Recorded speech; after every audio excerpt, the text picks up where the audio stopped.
Selamat datang kembali ke channel Kli. Pada hari ini kita akan belajar tentang variable. Apakah itu variable? Variable adalah tempat untuk menyimpan data dengan secara abstrak. Variable digunakan untuk menyimpan data secara abstrak. Ini memudahkan daripada menggunakan memory address. Kita akan belajar tentang ini dengan selanjutnya di slide seterusnya. Variable mempunyai type dan value. Ini adalah type variable dan ini adalah value. Nilai variable boleh diubah. Seperti kita lihat variable di sini, tahun 2020. Jika kita tulis line yang baru, tahun 2021, variable ini tahun ini akan berubah menjadi 2021. Variable harus dideclare sebelum digunakan. Seperti kita lihat di sini, kita tulis tahun equal to 2020, kita akan dapat salah ataupun compiler error. Kerana kita harus declare sebagai integer, kerana ini adalah nombor integer, dan baru compiler jalan dengan lancar. Tadi saya diterangkan tentang memory address. Saya bercakap tentang random access memory. Random access memory adalah satu tempat untuk kita menyimpan data di dalam address-address yang tertentu. Bayangkan, kita menulis program dan kita hendak masukkan sesebuah nilai ke dalam memori. Seperti masukkan 2020 ke dalam address memory 0x08BE. Ini amatlah susah untuk kita menulis kerana kita harus hafal di mana address tersebut. Dan susah untuk kita maintain di masa akan datang. Untuk memudahkan kita menulis program, kita hanya perlu menulis variable type. Seperti kita menuliskan tahun 2020. Ini akan secara automatik 2020 dimasukkan ke dalam memory address. Dan kita hanya perlu tahu tentang variable tahun.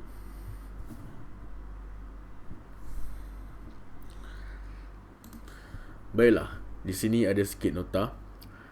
Untuk menamakan variable, kita boleh menggunakan huruf, nombor dan underscore untuk menamakan variables. Kita tidak boleh menggunakan nombor di awal nama, hanya huruf dan underscore sahaja. Reserved word tidak boleh digunakan di dalam nama variable. Ini adalah contoh-contoh nama variable yang legal dan illegal. Legal bermaksud kita boleh gunakan, illegal bermaksud kita tidak boleh menggunakannya. Antaranya total 3, ABC, 35 dan lain-lain. Lihat total, kita menggunakan T yang kecil dan ini sepatutnya adalah legal. Tetapi kerana ada hashtag, ia menjadi illegal. $4 kerana ada space, tidak boleh ada space di dalam variables. Kita harus menggunakan underscore. Tidak boleh ada $sign dan juga nombor. Yang lain ini adalah legal dan ini adalah illegal. Baiklah, kali ini kita akan belajar tentang initialization. Saya anggapkan initialization itu seperti kita assign value. Seperti line yang pertama, kita nampak tiada value diletakkan kepada variables tersebut. Saya sarankan untuk meletakkan value walaupun kosong, kerana kita punya compiler akan meletakkan nombor yang random di dalam variables kita kalau kita tidak masukkan apa-apa value. Line yang kedua, ketiga dan keempat adalah hampir sama tetapi mempunyai ciri-ciri yang tersendiri. Seperti yang kita lihat, equal sign ini adalah initialization ataupun assign value yang biasa kita lihat. Yang kedua ini adalah construction ataupun constructor initialization menggunakan braces ataupun bracket. Yang ini kita akan belajar dengan selanjutnya di video akan datang, kerana ini adalah di bawah topik OOP ataupun Object Oriented Programming. Yang ketiga ini adalah C++ 11 list initialization syntax kita assignkan value dengan menggunakan curly braces. Saya menyarankan anda semua untuk menggunakan curly braces untuk assign value variables anda, kerana terdapat banyak keuntungan ataupun terdapat banyak faedah jika kita gunakan curly braces daripada menggunakan equal sign, iaitu dengan cara lama.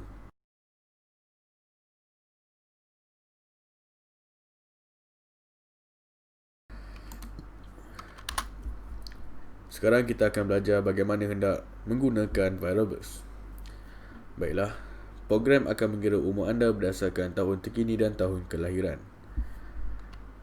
Program akan meminta tahun kelahiran dan tahun terkini. Jadi kita kena declare tahun terkini, dan jangan lupa untuk meletakkan nombor ataupun value. Jika tidak, compiler akan membubuh random value dalam variable tersebut dan tahun kelahiran. Dan program akan menanyakan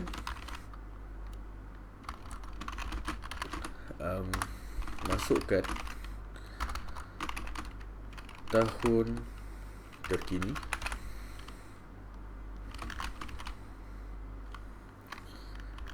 dan juga cin tahun terkini. Saya lupa hendak masukkan value di sini. Okey, kita masukkan cout, masukkan tahun kelahiran, dan cin tahun kelahiran. Dan kita akan buat calculation. Calculation tu adalah integer. Umur, signkan value. Value dia adalah tahun terkini tolak tahun kelahiran. Dan akhir sekali kita akan paparkan umur anda adalah umur dan inline. Kita cuba run. Ada error. Saya tak bubuh. Alright. Dan masukkan tahun terkini 2020 1996. Umur anda adalah 24. Sekarang kita akan refresh balik apa yang telah kita buat. Kita sudah declare tahun terkini, tahun kelahiran, umur. Sekarang kita masukkan tahun terkini 2020. 2020 itu akan masuk ke dalam tahun terkini. Mari kita run. Baiklah, masukkan tahun terkini 2020. Jadi 2020 ini akan input ke dalam tahun terkini. Masukkan tahun kelahiran 1996. 1996 ni akan masuk ke dalam tahun kelahiran. Dan kita tekan enter. Integer umur, variables ini, kita masukkan value. Value ini adalah variables, dan variables yang kita assign sebelum ini kita juga boleh buat sebegini untuk memudahkan kerja kita. Dan tahun terkini tolak tahun kelahiran akan memberikan output umur anda adalah 24.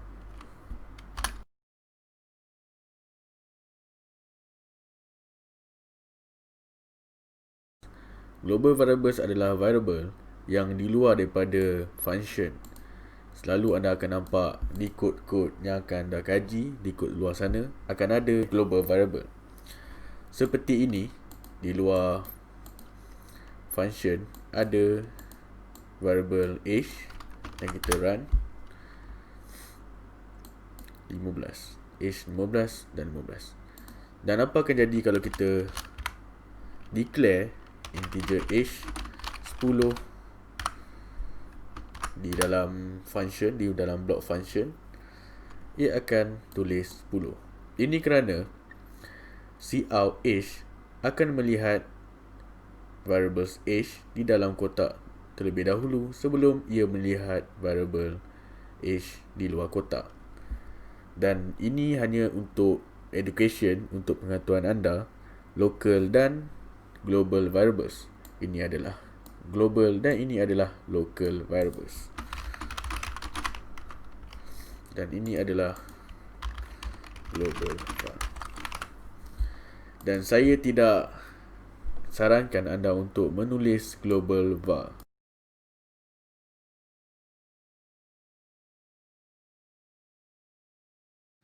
Sebelum kita masuk lebih lanjut ke dalam data type, mari kita lihat data type range of value.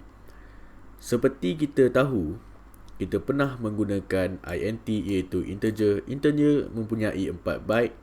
Dalam 4 byte kita boleh masukkan nombor sebanyak 4.29 bilion. Dan ini adalah kerana ini adalah sign, dengan itu kita boleh menulis negatif dan positif. Unsigned bermaksud hanya nombor positif.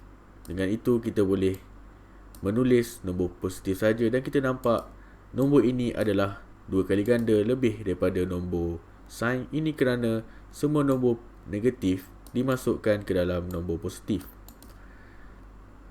Jika anda lihat, lebih besar bit, lebih banyak nombor yang anda boleh tulis. Seperti yang kita lihat ini, integer 64 8 bytes. Kita boleh tulis juga sebagai long ataupun sign long ataupun long, dan nombor ia lebih besar. Baiklah, mari kita lihat boolean. Apakah boolean? Boolean adalah cara kita hendak menulis satu ataupun kosong. Satu bermaksud true dan kosong bermaksud false. Karakter adalah A, B, C. Float adalah salah satu data types yang kita boleh guna untuk menulis nombor perpuluhan. Dan double adalah sama seperti float tapi mempunyai bytes yang lebih besar. Jadi kita boleh menulis lebih banyak nombor di dalam data ini. Saya sarankan anda semua untuk membuka website ini dan cuba untuk buat ulang kaji anda sendiri tentang data types range, supaya anda lebih faham jika anda proceed kelas ini. Baiklah, mari kita lihat tentang primitive data type. Data type yang pertama adalah karakter. Ini adalah straightforward. Kita harus menulis data type karakter dengan satu koma di atas ni. Kita run. Cout huruf dan huruf K di sini, dan ini juga huruf K. Okey, senang. Kita pergi kepada integer dan kita lihat unsigned short, maknanya data type range kita di dalam range, dan integer markah. Nampak ada negatif. Unsigned bermaksud hanya nombor positif, dan kita letak negatif di sini. Dan compiler harus memberikan error. Nampak ada error. Cuba kita tidak menggunakan curly braces. Kita menggunakan, yang selalu kita gunakan adalah equal sign. Jika kita run, kita punya program akan cout kita akan menunjukkan value yang salah. Ini adalah salah satu kelebihan menggunakan curly braces daripada menggunakan equal sign, kerana curly braces akan menunjukkan sebarang error. Yalah, mari kita tukar kembali kepada curly braces dan kita pergi ke line yang seterusnya. Integer 1 juta.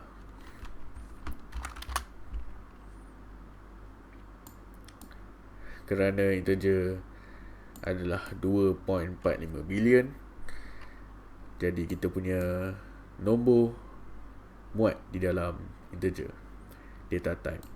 Dan kita boleh pisahkan kita punya nombor dengan menulis koma. Program ini akan ignore jika kita tulis koma-koma seperti ini. Ini adalah untuk kita senang melihat nombor-nombor di dalam program kita. Kita pergi ke line yang seterusnya. Long jumlah penduduk bumi 7.8 bilion. Dan program kita boleh berjalan seperti biasa. Baiklah, kita ke line yang seterusnya adalah boolean.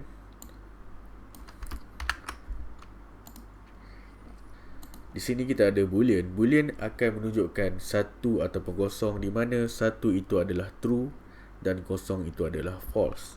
Jika kita run, betul satu adalah satu. Jika kita hendak menulis false ataupun true, daripada kita menulis satu, kita boleh menambah standard library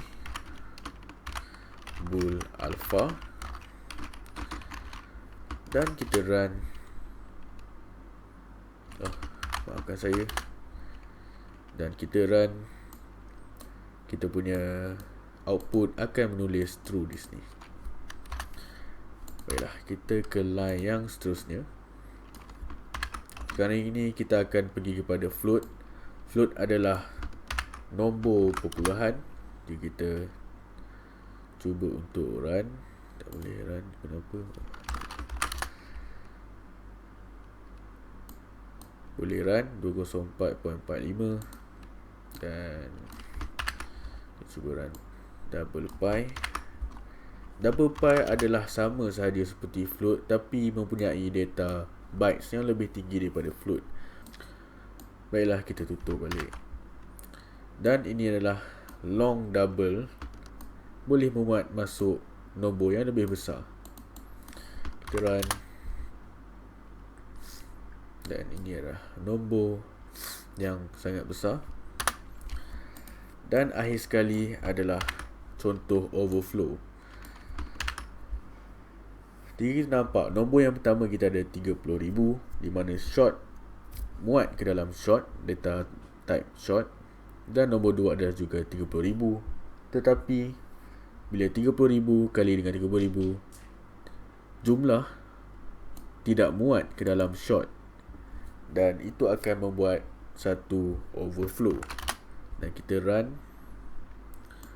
Jika kita lihat, output adalah negatif 588. Dan compiler akan menunjukkan error di sini untuk beritahu kita apakah salah yang kita lakukan. Dengan itu, berhati-hatilah apabila kita menggunakan data type, kerana mungkin kita akan masuk ke dalam error yang ditunjuk ini.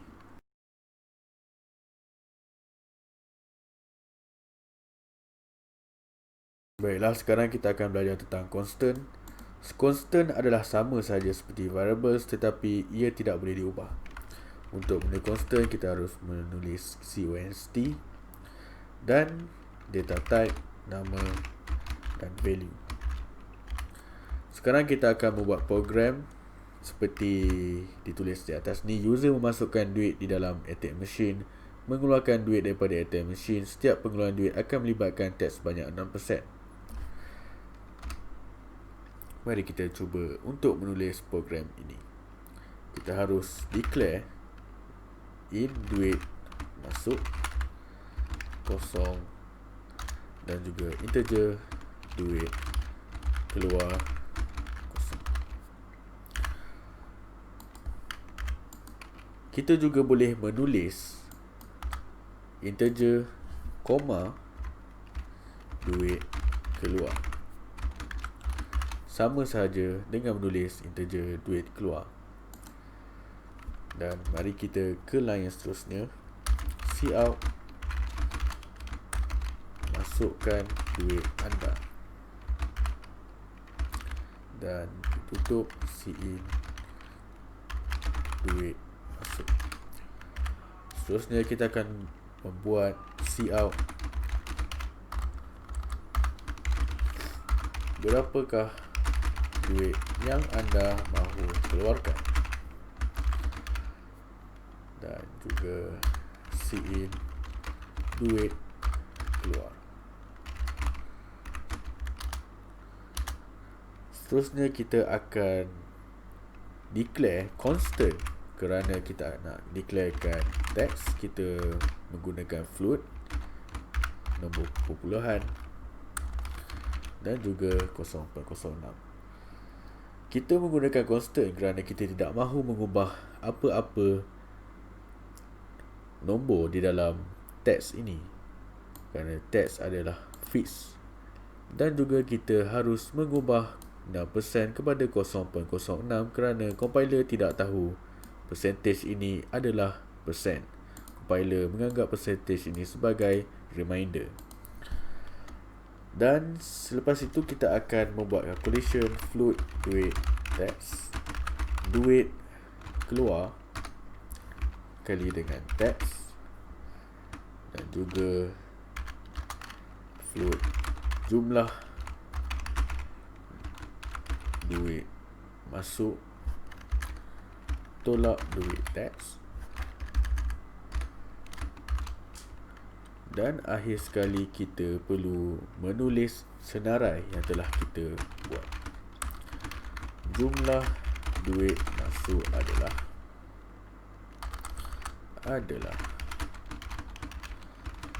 duit masuk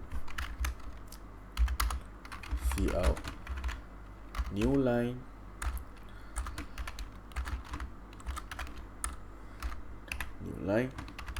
jumlah duit keluar adalah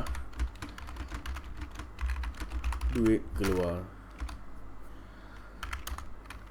cout new line jumlah teks duit teks. Dan akhir sekali kita akan menulis cout new line jumlah duit di dalam bank,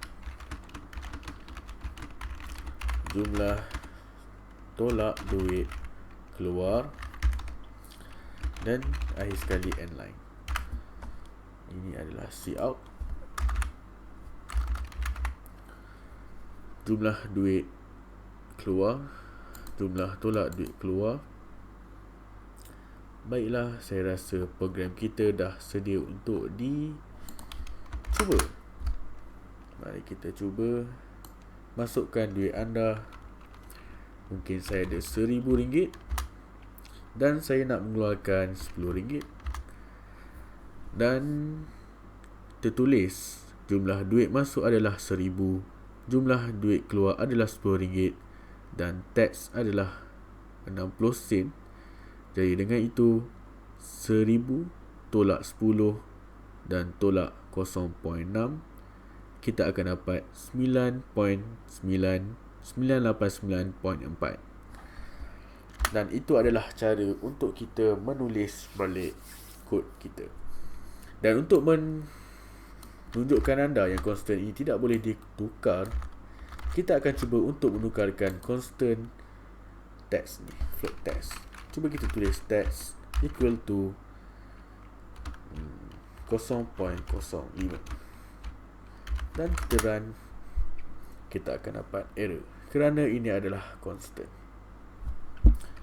Itu sahaja kelas pada hari ini. Kita akan jumpa di kelas seterusnya.